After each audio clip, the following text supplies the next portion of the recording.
Ele falou, cara, assim, não interessa. E aí tô falando não do ponto de vista do cidadão, tô falando do ponto de vista do contador, empresário de contabilidade, tá? Aí depois eu vou falar meu ponto de vista como cidadão.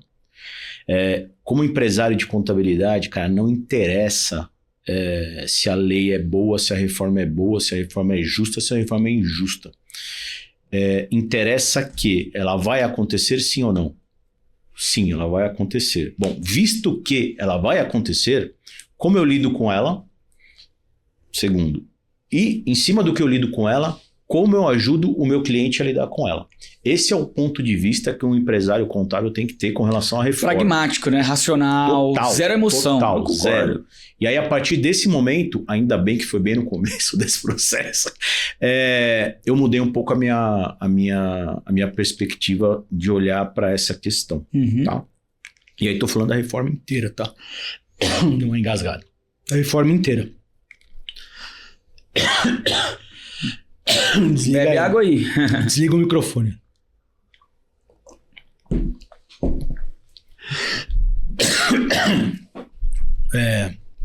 Da reforma inteira. Do ponto de vista Vitor, cidadão, CPF não CNPJ, cara, eu acho que a reforma do consumo ela é injusta para alguns segmentos. A gente estava conversando sobre isso antes.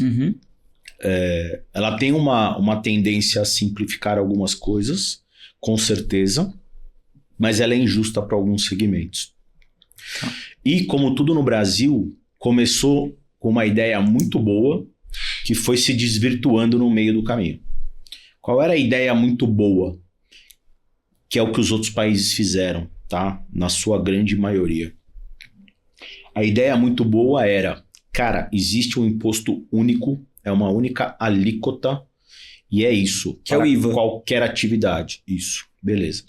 Aí começou briga, já mudou para IVA dual, né? Existe em outros países. Certo. Acho que, se não me engano, no Canadá e na Índia, talvez. Eu não me lembro da Índia, mas o Canadá, certeza. Beleza, então já mudamos para a IVA dual. E aí o que acontece? Cara, muita gente cética que ia acontecer. Quando as pessoas viram, e aí quando eu digo pessoas, são setores da economia, viram que isso realmente ia acontecer, aí começou a corrida a Brasília. E aí começaram os lobbies. Me conta um pouco. E aí o que acontece? O que acontece? A alíquota somada dos dois impostos, né, tanto IBS quanto CBS. Então, lembrando aqui, né, para quem não está acompanhando e quem não é do mercado contábil, o CBS substitui PIS e COFINS e o IBS substitui ICMS e ISS e depois o imposto do pecado, que é o imposto seletivo, substitui o IPI. Mas aí a corrida a Brasília começou a acontecer, e o que aconteceu na prática no final é que, com o lobby de alguns setores conseguiram convencer, né, Brasília que a sua importância perante a sociedade deveria receber uma redução da alíquota de imposto. Então você tem hoje diversas combinações de alíquota. Então você tem uma alíquota referência que a gente estima aqui que era para ser 25% a 24% e virou 28%. 28%, né?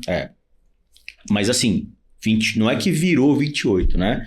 28% é o que a gente chuta numa estimativa pelo cheiro. Esse período geral de testes, ele inclusive serve para definir essa alíquota. Perfeito, né? Perfeito, exatamente. A gente não tem a alíquota definida, o período de teste vai ser exatamente para avaliar. Por quê? Porque lembra que eu falei no começo, né? Ela visa a neutralidade. Então, teoricamente, não é para aumentar a arrecadação. Por isso que quando eu falei que o governo era o grande beneficiado nesse processo, eu não falei que vai arrecadar mais, embora a gente saiba que vai arrecadar mais, porque a sonegação vai cair. Vai reduzir, então ele vai ter um aproveitamento melhor. Fechado. Mas o que aconteceu? Conforme essas questões foram sendo negociadas, cara, se você está buscando a neutralidade e você vai cobrar menos de alguns setores, por exemplo, não sem nenhuma crítica e juízo de valor, mas são exemplos, né? Então você tem a área da saúde, você tem advogado, contador. Então, diversas segmentos, né, áreas de atuação vão ter a redução. Então, por exemplo, vai ter redução de 30%. São as 70%. áreas mais regulamentadas, né? Pelo que eu entendi. Isso. Tem isso, não tem? Por exemplo, eventos. Eventos vai ter uma redução de 60% da alíquota mesmo? referência. Foi uma das últimas que entrou ali e usaram a questão da pandemia, etc e tal. Então, o que acontece? Quando você busca a neutralidade, né, e essa... Tem um lugar onde a galera pode consultar quem são Tem. esses beneficiados? Tem. Na própria lei 214 tem a relação de empresas que vão ter desconto de 30%, de 40%, de 70%, de 60%, de 70%. E tem uma que vai até ter 100%, que aí é mais relacionado a coisas hospitalares, saúde e tal, algumas coisas ali. Mas, resumindo a história, é que como se busca a neutralidade, como a ideia inicial era ter uma única alíquota para tudo, quando você vai reduzindo algumas áreas, as outras áreas têm que pagar por aquelas áreas que foram reduzidas. Sim. Então foi isso que aconteceu. E aí o que aconteceu é que vamos facilitar? Vamos. Pô, então vai ter uma única alíquota. Esse é o mote, vai ser super mais simples. Legal. Aí chegou no final, tem várias combinações de alíquotas. Então, a gente tem, por exemplo, hoje, com as reduções, somando IBS com IBS, lembrando que o CBS com IBS, lembrando que o IBS é estados e municípios, aí os estados e municípios vão poder definir, através de uma lei, a sua própria alíquota dentro de um range, né, um intervalo, então pode ser um pouquinho a menos ou um pouquinho a mais da alíquota referência e tal. Então a gente vai ter aí aproximadamente umas 33 a 34 mil combinações possíveis de tributação de IBS e CBS. 33 a 34.